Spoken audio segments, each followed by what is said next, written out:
Hello everyone, and welcome back to World of Warships Blitz with Terry. We'll just have a very quick look today at the patch notes, because 4.1 is out, and there have been made some changes that might be somewhat interesting. So let's go through these. The first thing that seems to be coming up, and I haven't really been paying attention too much at the new features recently, because I've been rather busy with life, work and everything else. Realistic battles is a thing. So it's 7v7, and probably the biggest thing here is all ships have the same concealment of about 15 kilometers, which means that anything besides gunboat destroyers is probably not going to be in a particularly great position. So interesting, you get a lot less information than you usually get from the GUI. It's definitely something I'm going to be trying out, but I would expect that this mode probably really just makes sense for certain ship types. But yeah, we'll see. What's next? We are getting UK heavy cruisers, and I had a quick look this morning, but they don't seem to be there yet, so I will assume that they come out at some point. But starting at tier 5 actually, which is relatively early for a cruiser split, we are getting heavy cruisers. If you've seen the Cheshire, I think tier 8, the premium, that kind of might give us an idea of what's coming. So we get smokes, we get AA defense, we get single fire torps, and apparently pretty good HE. And we're going to get an additional heal. So the Cheshire was pretty good. That was a good ship back then. So if the tech tree line is going to be anything to go by, this might be an interesting addition. All the way up to tier 10. We get a bunch of new maps. I don't really have any information on that other than what it says here. So we'll find out when we get to the maps. We get new portraits. We get the AI gets camouflage. Okay. I mean, if you've seen my Thursday video, I think there are a lot of other things that the AI needs other than camouflage. So I'm kind of surprised that this is the first thing, but I have yet to give feedback on all these bot issues, and we'll see what we can get changed. Anyway, let's get to the meat of it. Ship rebalancing, and oh boy, things have changed. The British destroyers have been okay. The British destroyers, I haven't played the higher tiers. I've only played up to the Icarus at tier 6. But boy, these things are annoying when you're playing against them. They are very, very powerful. So they have been hit a little bit with the big hammer. The fuel smokes seem to have be reduced from fuel smoke 2 to fuel smoke 1. I don't have the exact stats, what kind of difference that makes. I would assume it's probably shorter duration. That's usually the thing with smokes. And starting at the Jutland at tier 9, the 120mm main guns seem to have been nerfed as well. So it's both a range nerf and a damage nerf. And that fun continues with the Daring, which has its hit points reduced, has its damage reduced, has its main gun range reduced, and has its smokescreen nerfed. Whoa! I mean, the Daring was a superbly powerful ship. Again, I haven't played her yet, but played against this ship. Seemed to be extremely powerful ships. A lot of the gunboating power has been removed here. In return, the Harugumo and the Khabarovsk have both been given more hit points, which is presumably a good thing. The next one is very interesting.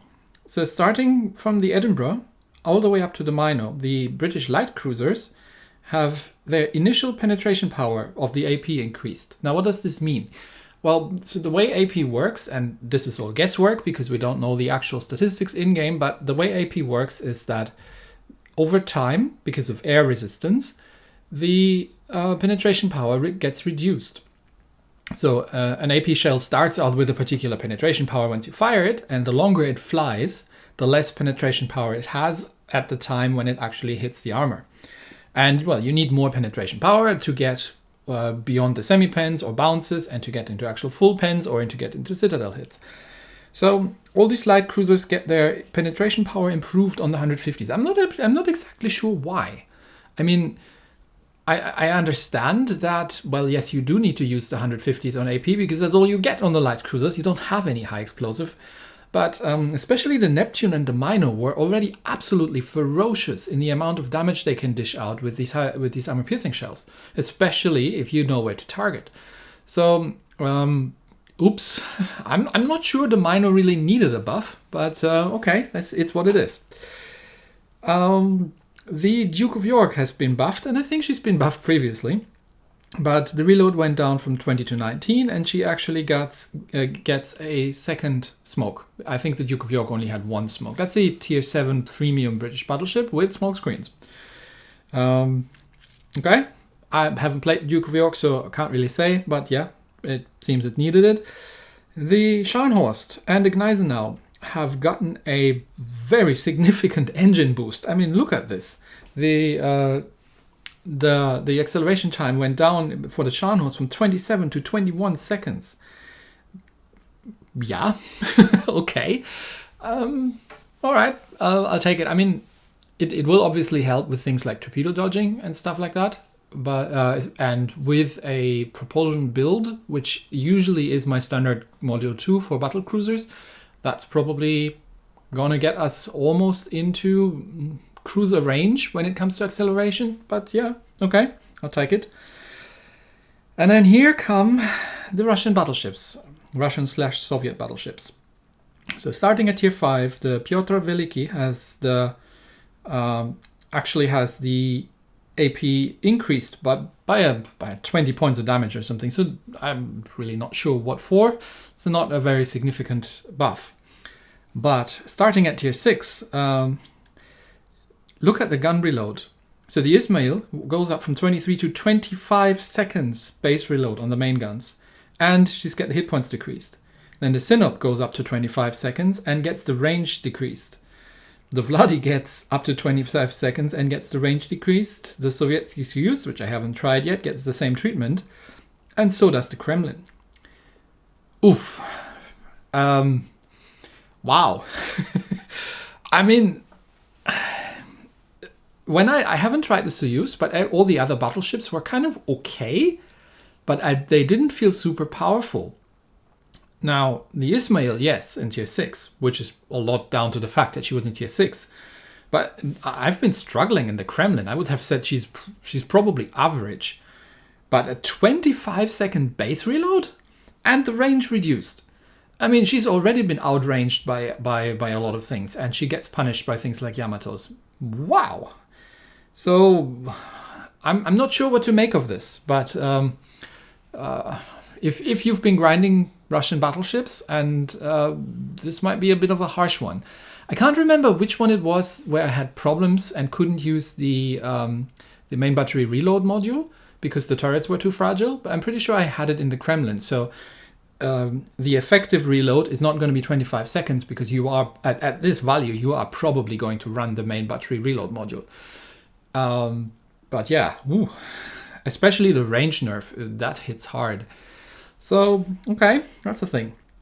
The next thing that is really, really interesting, well, the radar has radar 2 has a bit longer range, which is good, but it's not a huge amount of difference. But the AP shells are getting a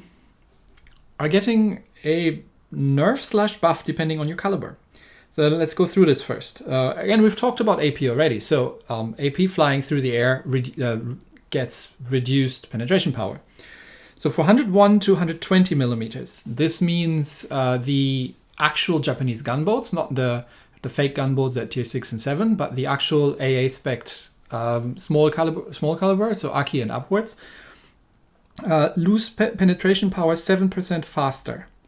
Well, on AP. Now, when would you use AP on these things? Okay, and the 120s includes the British destroyers, obviously.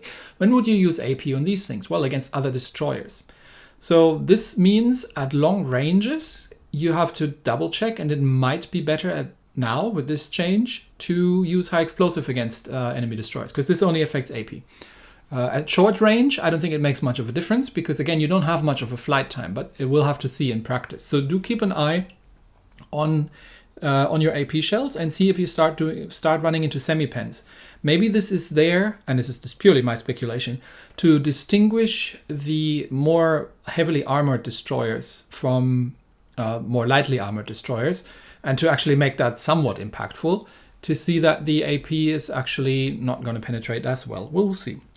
121 to 127 millimeters. So German and American destroyers and Japanese mainline torpedo boat destroyers, plus the fake gunboats. They get a 4% nerf on the same thing. And 200 to 283, so heavy cruisers up to and including things like the Scharnhorst, they actually get that buffed. Which means that my German AP on my heavy cruisers is actually going to be better. So that's nice. It's not that they needed it, but okay, that's nice, I'll take it. And including things like the Scharnhorst that have 283 millimeter main guns. So yeah, if you're firing, especially if you're in destroyers, if you're in gunfights with other destroyers, which is the only situation where you would use AP anyway, they do take a look at your damage numbers and see if you are actually getting full penetration still where you would expect them, or if you start seeing more semi-pens, and play around and see if the AG makes more sense. And yeah, I think that was it. So, that's a lot of changes. And yeah, I'm really not sure about the Soviet battleships. I mean, I'm not a huge battleship player, and I wasn't actually planning to go up the Soviet line, but yeah, I can imagine a couple of people not being super happy about that one. Anyway, that's it for today. Thanks everybody, and I'll see you next time. Bye.